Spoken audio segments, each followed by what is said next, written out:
Welcome to healthy food kitchen. இன்னைக்கு நம்ம வந்து மிளகு சாதம் பண்ண போகிறோம். அதுக்கு மிளகு வந்து 3 ஸ்பூன் எடுத்திருக்கேன், ஜீரகம் 1 ஸ்பூன், 2 மிளகாய் எடுத்திருக்கேன், புளி கொஞ்சம் எடுத்திருக்கேன், கருவேப்பிலை, தாளிக்கிறது கடலைப்பருப்பு 1 ஸ்பூன், கடுகு 1/4 ஸ்பூன், உளுந்தம்பருப்பு 1/4 ஸ்பூன், பெருங்காயம் 1 சிட்டிகை.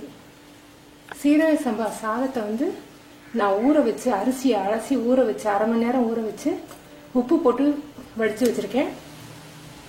சீரக சம்பா அரிசி தான் நல்லா இருக்கும். இதுதான் சீரக சம்பா அரிசி, ரொம்ப சின்னமாக இருக்கும். புளி சாதத்துக்கு, கருவேப்பிலை சாதத்துக்கு, மிளகு சாதத்துக்கெல்லாம் சீரக சம்பா தான் நல்லா இருக்கும். பாசுமதி ரைஸ் வந்து ரொம்ப ஸ்மெல் இருக்கிறதுனால நல்லா இருக்காது, அதனால சீரக சம்பா எடுத்துக்கோங்க. நல்லெண்ணெய் 1 ஸ்பூன் ஊற்றிருக்கேன். இதுக்கு நல்லெண்ணெய் தான் டேஸ்ட்டாக இருக்கும். மிளகு வறுத்து போட்டால் தேங்க டேஸ்ட்டாக இருக்கும். எல்லாரும் என்ன நினைப்பாங்க, மிளகு பொடி இருக்குது, ஜீரக பொடி இருக்குது, நம்ம போட்டு அப்படி போட்டு பரட்டிடுவோம்னு நினைப்பாங்க. இது எண்ணெயில் வறுத்து, நல்லெண்ணெயில் வறுத்து நுணுக்குனா தான் உங்களுக்கு டேஸ்ட்டாக இருக்கும். மிளகு நல்லா பொரியட்டும். இப்போ ஜீரகம் போடுவோம், மிளகாய்,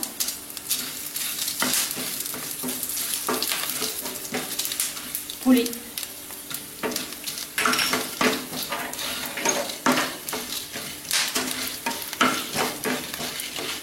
இது ஆறின பிறகு இதை நல்லா நைஸா பவுடரா நுணுக்கிடுங்க. நல்லெண்ணெய் 2 ஸ்பூன் ஊற்றிருக்கேன். இப்போ கடலைப்பருப்பு போடுவோம்.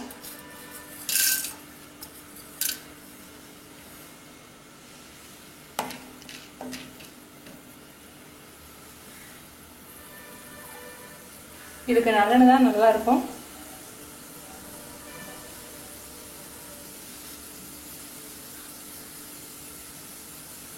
உளுந்தம்பருப்பு,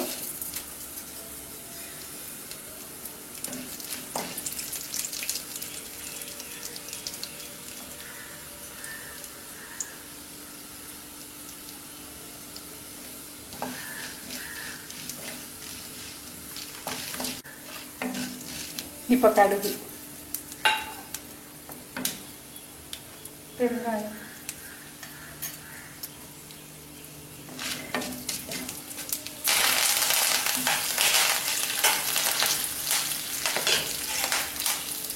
அடுப்பு சிம்ல வச்சுக்கோங்க.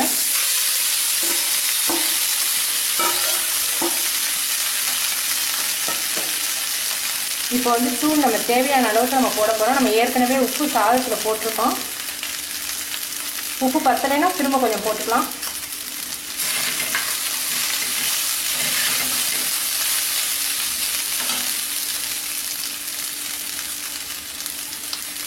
மொத்தமா போட்டு கிண்டாதீங்க, கொஞ்சம் கொஞ்சமா இந்த மாதிரி போட்டு கிண்டுங்க. இறக்கும் போது நம்ம கொஞ்சம் நெய் 1 ஸ்பூன் போடுவோம்.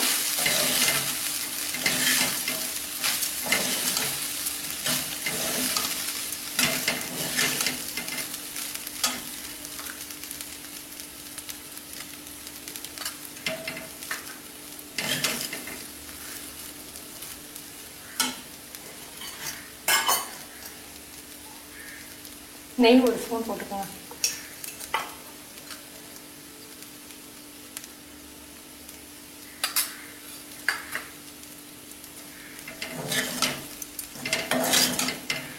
இதுக்கு வந்து அப்பளம், சிப்ஸ் இதெல்லாம் ரொம்ப நல்லா இருக்கும்.